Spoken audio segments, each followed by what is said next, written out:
Karachi Hyderabad Jamshoro grand democratic alliance जो चूंडुनि में धांधलियुनि ख़िलाफ़ जामशरो हैदराबाद मोटरवे ते वॾो पावछो जारी आहे। पीर पगारो पहुची वियो आहे। हैदराबाद ऐं जामशरो विच में M9 मोटरवे ते धरणो लॻायो वियो आहे।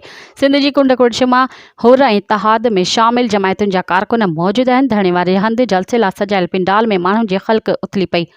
मोटरवे जे ॿिन्ही पासनि खां माण्हुनि जूं कतारूं लॻल आहिनि। धरणे खे ख़िताब करण लाइ हुरनि जो रूहानी पेशवा ऐं GDA सरबराह पीर पगारो जामशरो पहुची वियो। जमायत इस्लामी जे धरणे में शिरकत जो ऐलान करे छॾियो। जलसे के जलाल महमूद शाह, सफदर अब्बासी, राशिद महमूद सुमरो, ज़ैन शाह, डॉक्टर कादिर मक्सी, अयाज़ लतीफ़ पलीजो ऐं ॿिया अॻवान बि ख़िताब कंदा। पीर पगारो ऐं ॿिया अॻवान ख़िताब दौरान सिंध में थियल चूंडूं कलअदम करार ॾियण समेत ॿिया मुतालबा पेश कंदा।